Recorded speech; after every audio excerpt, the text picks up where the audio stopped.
நான் அவ்வளவு சொன்னதுக்கு அப்புறமும் அந்த அனாதை பணத்தை அடக்கம் பண்ற தைரியம் இந்த ஊர்க்கார பயல்களுக்கு எப்படா வந்தது?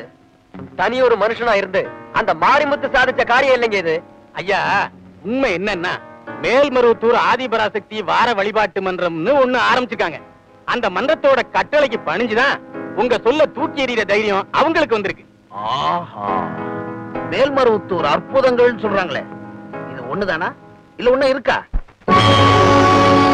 அம்மா உனது அற்புதங்கள் ஒன்றா இரண்டா ஆயிரங்கள்.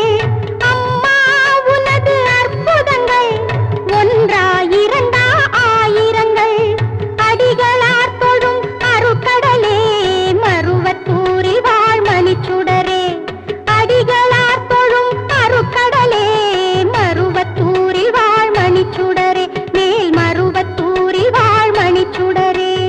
ஓம் சக்தி ஓம், ஓம் சக்தி ஓம், ஓம் சக்தி ஓம், ஓம் சக்தி ஓம்.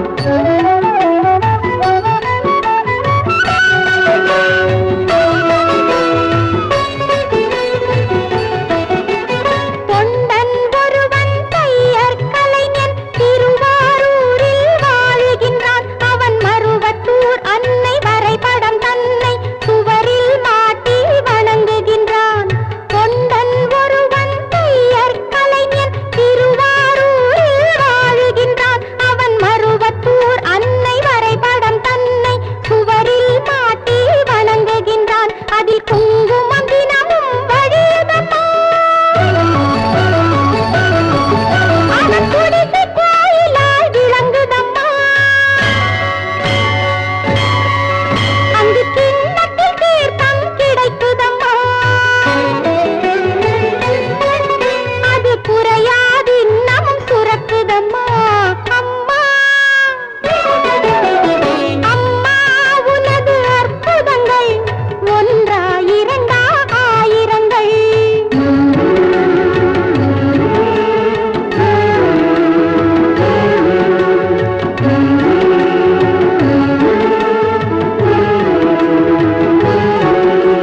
தலைவனை பிரிந்த தலைவி ஒருத்தி தனிமரமாக வாழ்ந்திருந்தாள். தன் திருமண உறவு முடியும் முன்னாலே தன் உயிர் முடிக்க வழிவகுத்தாள். அவள் சோதரி வந்து தடுத்து நின்றாள். அன்னை சக்தியை போற்றி துதிக்கச் சொன்னாள். மங்கை மந்திர நூலை தினம் படித்தாள். மனமாறிய கணவன் கரம் பிடித்தாள். அம்மா, அம்மா உனது அற்புதங்கள் ஒன்றா இரண்டா ஆயிரங்கள்.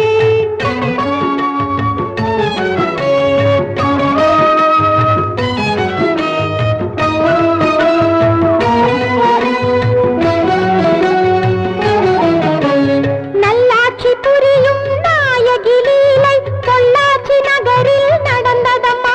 ஒரு நல்லவர் பாதம் நோய் வசமாகி துண்டிக்கும் நிலையில் கிடந்ததம்மா. நல்லாட்சி புரியும் நாயகி லீலை பொள்ளாச்சி நகரில் நடந்ததம்மா. ஒரு நல்லவர் பாதம் நோய் வசமாகி துண்டிக்கும் நிலையில் கிடந்ததம்மா. அவர் மங்கள மனைவி வாடி நின்றாள். மேல் மருவத்தூர் தாயிடம் வேண்டிக் கொண்டாள்.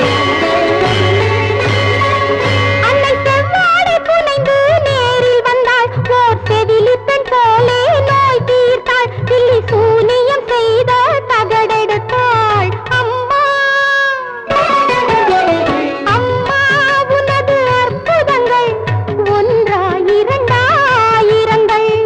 அடிகளார் தொழும் அருட்கடலே மருவத்தூரில் வாழ் மணிச்சுடரே. மேல் மருவத்தூரில் வாழ் மணிச்சுடரே.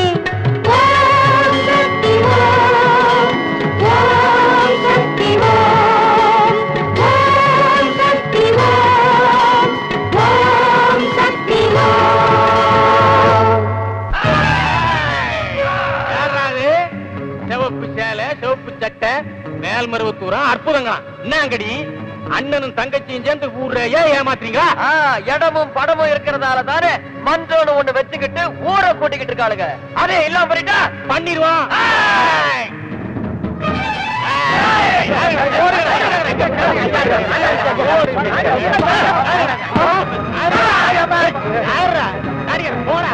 சொல்றது கிடைக்கும்.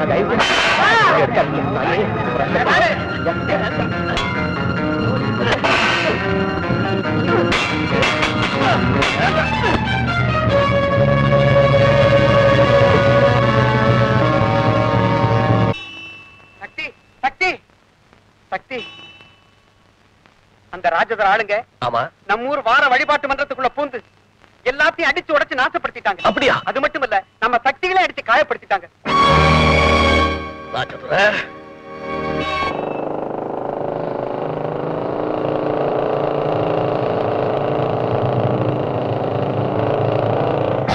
என்ன நெஞ்செழுத்த இருந்தா 2 பொறுக்கி பசங்களை அனுப்பிச்சு அந்த புனிதமான வழிபாட்டு மன்றத்தை நாசப்படுத்தி இருப்பேன். உன்னை 2ல 1 பார்த்துட்டு போலாம் தாண்டா வந்திருக்கேன். 2ல 1? எனக்கு தெரிஞ்சதெல்லாம் ஒன்னே ஒண்ணுதான். அது இதான்.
ஏண்டா, ஆட்டை கடிச்சு மாட்டை கடிச்சு கடைசியில ஆளையே கடிச்ச கதை தெரியுமாடா உனக்கு?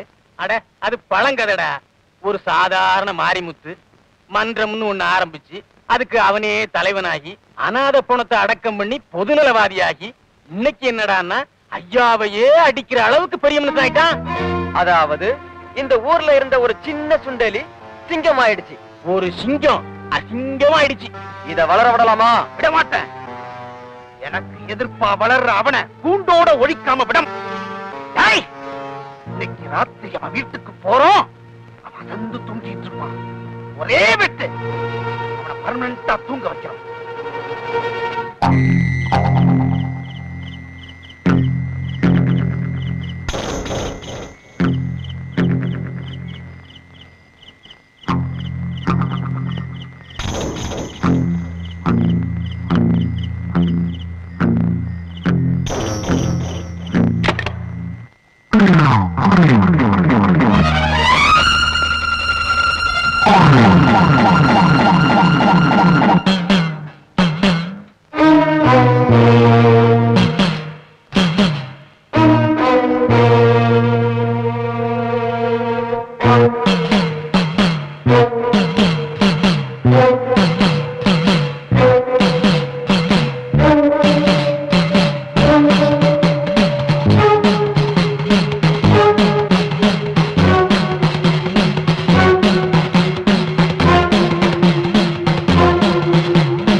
எவனும் ஓச்சியில பீடி தர மாட்டேன்ட்டானா? யோ பரதேசி, நான் பெரிய விஷயத்தை பத்தி பேசுறேன், நீ பீடியை பத்தி பேசுறிய. அப்படி என்னங்க காலங்காத்தால பெரிய விஷயத்தை சொல்றீங்க? ஊர்காவல் பாக்குறான மாரிமுத்து அவன் ராஸ்தா ராஜதரோட தங்கச்சிய ராவோட ராவா கடத்திட்டு வந்து கல்யாணம் பண்ணிட்டான்யா. ஆமாய்யா, எனக்கு கமிஷன் கிடைக்காம போச்சுங்கிற ஆத்திரத்துல சொல்லல, இந்த எரியிற கற்பூரத்து மேல ஆணையா சொல்றேன். அந்த மாரிமுத்து வசியம் பண்ணி வசதியான வீட்டு பொண்ண தள்ளிட்டு வந்துட்டான்யா. நீங்க 1000 தான் சொல்லுங்க, நான் நம்ப மாட்டேன். மாரிமுத்து இருக்கானே அவன் யார்? ஆதிபராசக்தி இருக்காளே மேல்மருவத்தூர்ல, அவளுடைய பக்தன். அவனாவது ஒரு பொண்ணை வசியப்படுத்தி கல்யாணம் பண்ணிக்கிறதாவது நான் நம்ப மாட்டேயா. அவனுடைய திருமணத்துக்கு பின்னால ஏதோ ஒரு நியாயம் அடங்கி இருக்கணும். விடமாட்டேன். எனக்கு எதிர்ப்பா வளர்ற அவனை கூண்டோட ஒழிக்காம விட மாட்டேன். இன்னைக்கு ராத்திரி அவன் வீட்டுக்கு போறோம். அவன் அசந்து தூங்கிட்டு இருப்பான். ஒரே வெட்டு அவனை பர்மனண்டா தூங்க வைக்கணும்.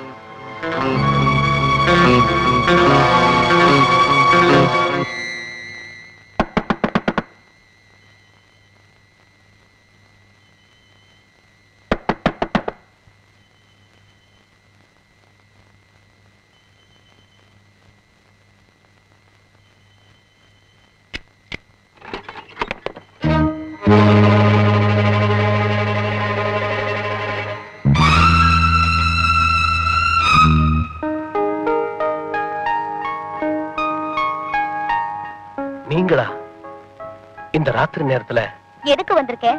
அதுவும் தனியானு யோசிக்கிறீங்களா? ஒரு நல்லதை நடத்தி முடிக்க கெட்டதை தடுத்து நிறுத்த. நீங்க சொல்றது எனக்கு ஒண்ணுமே புரியல. வாங்க புரியும்படியா சொல்றேன்.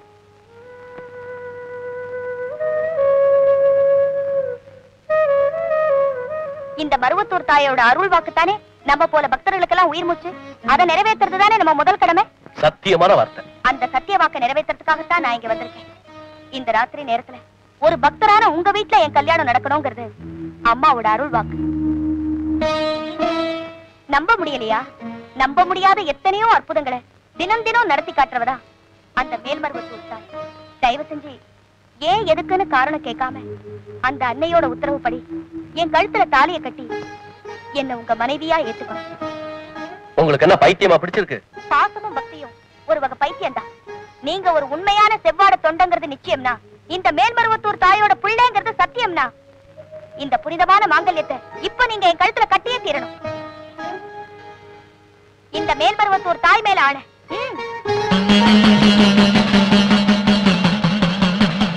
அம்மாவோட அருள் வாக்கு, அம்மாவோட அருள் வாக்கு.